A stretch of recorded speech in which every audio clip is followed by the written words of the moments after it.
British Prime Minister Boris Johnson called his Indian counterpart, Prime Minister Narendra Modi, his khas dost, that translates to special friend in English, as he hailed the partnership between the two countries and claimed that his welcome in India made him feel like Sachin Tendulkar, the Indian cricketing superstar.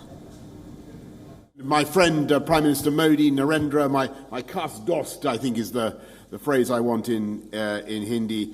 We've had a fantastic 2 days here in India. And yesterday I became the first Conservative Prime Minister to visit Gujarat, which is your birthplace, of course, Narendra, but as you've just said, the ancestral home of about half of all the British Indians, and I had an amazing reception, absolutely amazing. I felt a bit like Sachin Tendulkar, and my face was about as ubiquitous everywhere as Amitabh Bachchan. I was everywhere to be seen, and it was fantastic. Now, both the Prime Ministers held a joint press conference after their bilateral meeting. Johnson is in India on a 2-day visit for the first time since he took office as Prime Minister. The talks focused on boosting cooperation on diplomacy, defence and trade. Both leaders expressed their wish to complete the negotiations on a free trade agreement, with Boris Johnson saying that he expects one to be already by Diwali. We're making full use of the freedom that we now have to reach a free trade agreement, a deal where you can lift those tariffs, you can, India, Narendra, on our machinery and apples. Actually, you've already done it on apples, so thank you for the apples. And in turn, we can lift the tariffs on your rice and textiles. We've already closed 4 chapters, and today we're announcing new measures to make it easier to export UK-made medical devices to India and ensure mutual recognition of UK higher education qualifications.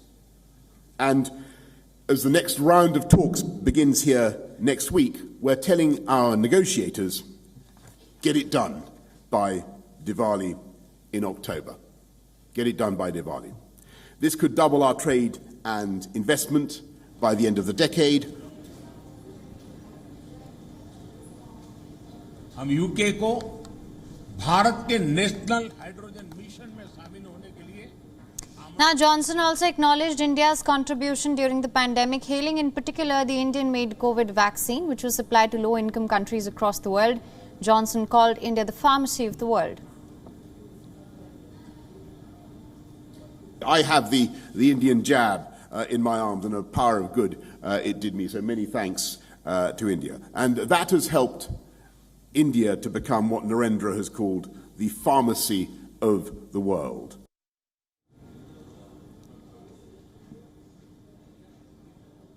Now, both leaders highlighted India's policy to manufacture in India. Prime Minister Narendra Modi invited the UK to join India's national hydrogen mission, while Boris Johnson hailed the making of British products in India. For generations to come.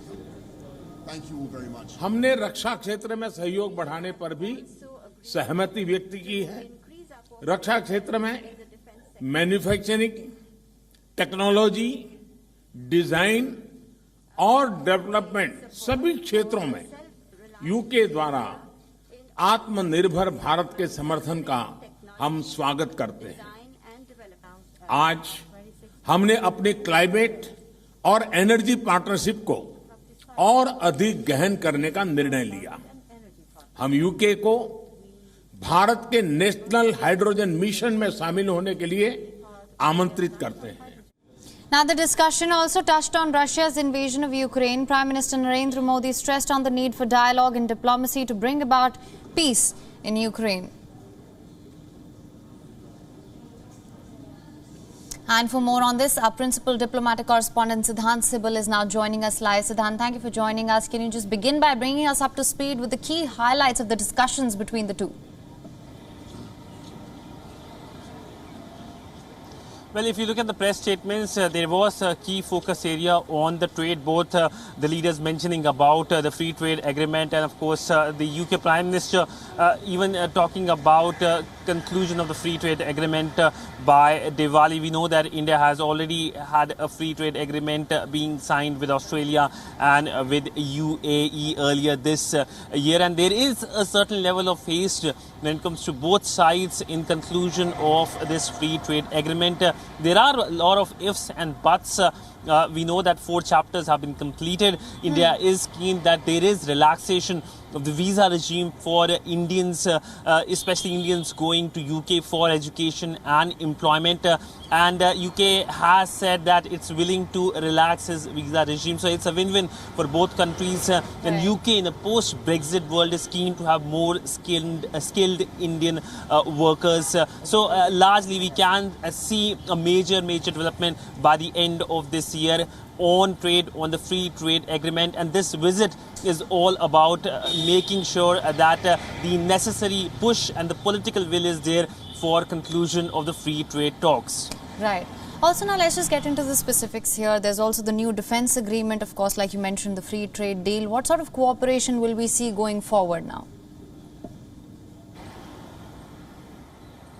Well, other than the trade aspect of the conversation, there was a particular emphasis on defense. We know that UK has offered India know-how so that India can build fighter jets, and a special license has also been announced by UK, and India is the first country in the Indo-Pacific to get it. That will reduce bureaucracy in terms of defense procurement. But there is a larger context to it. First, of course, is the China worry in the Indo-Pacific, and with UK's Indo-Pacific tilt, we can see more such announcements and engagements by Britain in the region. The second, of course, is weaning India away from the reliance, the excessive reliance on Russia when it comes to procurement of defense equipments. We know that not only defense equipments but also spare parts India gets from Russia. So this is a major, another win-win for both the countries.